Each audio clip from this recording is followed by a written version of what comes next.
గజం భూమి కేవలం 5,000తో 605 గజాల భూమిలో 630 స్క్వేర్ ఫీట్ సింప్లెక్స్ హౌస్ కేవలం 36 లక్షలు మాత్రమే. నమస్తే, వెల్కమ్ టు సుమన్ టీవీ. నేను మీ విష్ణు.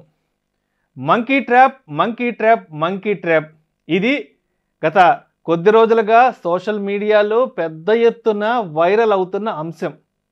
ఈ మంకీ ట్రాప్ అనే అంశాన్ని ఒక భిక్షగాడి మరణానికి సంబంధించి అనుసంధానం చేస్తూ దీనికి సంబంధించిన వార్తా కథనాలు, అదేవిధంగా కొన్ని రకాల విశ్లేషణలు పెద్ద ఎత్తున ఈ మధ్య సోషల్ మీడియాలో వస్తున్నాయి. అసలు ఈ మంకీ ట్రాప్కి ఈ భిక్షగాడి మరణానికి ఉన్న సంబంధం ఏంటంటూ కూడా చాలామంది దీని గురించి మాట్లాడుకుంటున్నారు. అయితే ఈ మధ్య గత కొద్ది రోజుల క్రితం హైదరాబాద్ నగరంలో ఒక భిక్షగాడు చనిపోయాడు.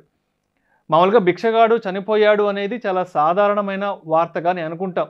రెగ్యులర్గా మనము వార్తల్లోనో వార్తాపత్రికల్లోనో చదువుతూ ఉంటాం, ఇలా రోడ్డు పక్కన భిక్షగాడు చనిపోయాడని, ఆహారం లేక చనిపోయారను, లేదంటే చలికాలంలో చలి వల్ల భిక్షగాళ్ళు చనిపోయారంటూ కూడా రెగ్యులర్గా వార్తలు చదువుతుంటాం. బట్ ఈ భిక్షగాడికి సంబంధించిన వార్త ఎందుకు ఇంత పెద్ద ఎత్తున సోషల్ మీడియాలో వైరల్ అవుతోంది అన్న విషయాన్ని చాలామంది కొంత లోతుగా విశ్లేషించారు. మామూలుగా భిక్షగాడు చనిపోవడం అనేది ఒక సాధారణమైన విషయంగా తీసుకుంటే, ఇక్కడ ఈ భిక్షగాడు 14 రోజుల పాటు ఆహారం తీసుకోకుండా ఆకలితో అలమటించి చనిపోయాడని పోస్ట్ మార్టం నివేదికలో తేలింది. సరే, భిక్షగాడు కదా, ఆకలితో చనిపోయాడు, పోనీ అంటే తను వెళ్ళి అడగలేని పరిస్థితిలో, ఆహారం సంపాదించుకోలేని పరిస్థితిలో, శక్తి లేని పరిస్థితిలో చనిపోయాడేమని చెప్పి అందరూ అనుకుంటారు. కానీ కొసమెరుపు ఏంటంటే, ఆ భిక్షగాడి దగ్గర దాదాపు 1,34,000 రూపాయలు అతని అతని సంచి ఏదైతే ఉందో దాంట్లో దొరకడం జరిగింది. ఉన్నటువంటి మున్సిపల్ సిబ్బంది ఉంటారు కదా, సో అతను చనిపోయినాక అతనికి సంబంధించిన వస్తువులన్నీ కూడా తీసి పక్కన పెడుతున్న సందర్భంలో 1,34,000 రూపాయలని అతని సంచిలో కనుగొన్నారు. దాదాపు తన దగ్గర అంత పెద్ద మొత్తంలో డబ్బు ఉండి కూడా దాన్ని ఖర్చు పెట్టి ఆహారం కొనుక్కోకుండా అతను చనిపోవడం జరిగింది అనే వార్త ఇది సోషల్ మీడియాలో బాగా వైరల్ అయింది. అయితే అసలు ఈ విషయాన్ని ఎందుకు ఈ మంకీ ట్రాప్ అనే కాన్సెప్ట్తో ముడిపెడుతున్నారంటూ కూడా చాలామంది చర్చించుకుంటున్నారు.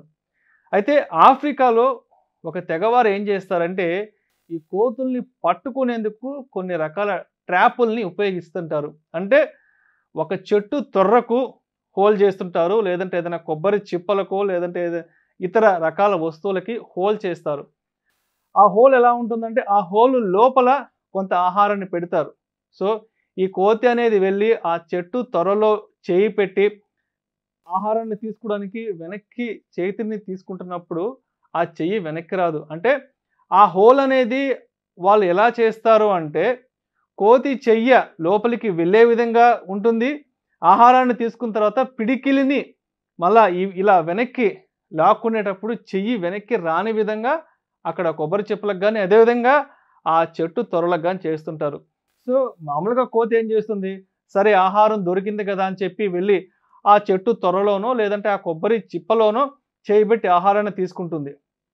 సో ఎప్పుడైతే కోతి అక్కడికి వెళ్ళి ఆహారాన్ని తీసుకోవడానికి ఆ చిప్పలో చేయబెట్టి ఆ చిప్పలో నుంచి చెయ్యిలా వెనక్కి లాగడానికి ప్రయత్నిస్తున్నప్పుడు ఆ చెయ్యి అనేది కోతికి వెనక్కి రాదు. సో ఇది గమనించిన ఆ వేటగాళ్ళు, అంటే ఆఫ్రికన్కి సంబంధించిన ఆ వేటగాళ్ళు ఎవరైతే ఉన్నారో వెంటనే వెళ్ళి ఆ కోతులను పట్టుకుని సో వాటిని వాళ్ళు ఆహారంగా మార్చుకుంటుంటారు. అంటే ఇక్కడ ఏం జరుగుతుందంటే, మనుషుల వల్ల తనకు ప్రమాదం పొంచి ఉందని తెలిసినా కూడా ఆ కోతి ఆ చేతిలో ఆహారాన్ని విడిచిపెట్టకుండా అలానే పట్టుకుని ఉండడం, ఆ చెయ్యి వెనక్కి తీసుకోక అది అక్కడే ఆగిపోవడం, ఆ వెంటనే వచ్చి వాళ్ళు ఆ వేటగాళ్ళు ఎవరైతే ఉన్నారో దానిని పట్టుకొని తినడం జరుగుతుందంటే, తనకి ప్రమాదం పొంచి ఉందని తెలిసినా కూడా ఆ ఆహారాన్ని అది జార విడచడం లేదు. అంటే దీన్ని ఈ భిక్షగాడి మరణానికి ఎలా అన్వయించారు అంటే, తను చనిపోతున్నానని తెలిసినా సరే తన జేబులో ఉన్న ఓ 10 రూపాయలని ఖర్చు పెట్టి ఆహారాన్ని కొనుక్కొని ఇక్కడ ఆ భిక్షగాడు తినలేకపోయాడు. అంటే అత్యాశ. అంటే ఎంతసేపటికి డబ్బు సంపాదించుకుందాము,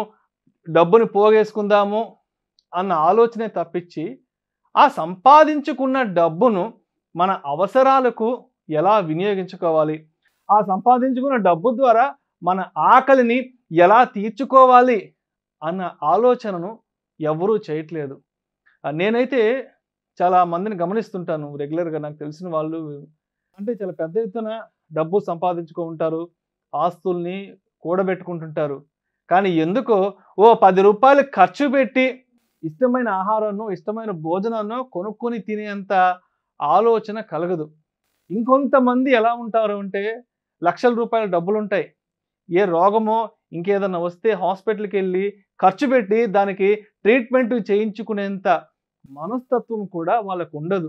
సో, ఇక్కడ ఈ మంకీ ట్రాప్ అనే విషయాన్ని ఈ భిక్షగాడి మృతికి దీన్ని ఎలా అనుసంధానం చేశారంటే, ఏదైతే కోతి అనేది ఆశపడి వెళ్ళి ఆ త్వరలో చేయి పెట్టి ఆహారాన్ని వెనక్కి తీసుకుంటుండగా తనకి అంటే వేటగాళ్ళ నుంచి తనకి ఆపద పొంచి ఉందని తెలిసినా కూడా తనకి దొరికిన ఆ ఆహారం కోసం అది చేయి విడవక అది చేయి విడవక ఆ వేటగాళ్ళకు దొరకడం జరిగింది. అంటే ఇక్కడ కూడా మనిషి సంపాదించుకుంటున్నాడు కానీ ఆ డబ్బు ఎక్కడ ఖర్చయిపోతుందన్న భయంతో తను సంపాదించుకున్న డబ్బుని సరైన విధంగా ఖర్చు పెట్టలేకపోతున్నాడు. డబ్బు సంపాదించుకోవడం, దాచిపెట్టుకోవడం అనేది చాలా మంచి పద్ధతే. బట్ దాచుకున్న డబ్బు మన పెట్టుబడి పెట్టుకున్న డబ్బు అనేది అది మన అవసరాలను తీర్చే విధంగా ఉండాలి. సో, రీసెంట్‌గా గూడా ఒక ఫిల్మ్ యాక్ట్రెస్ ఒక టీవీ ప్రోగ్రామ్‌లో చెప్పడం జరిగింది.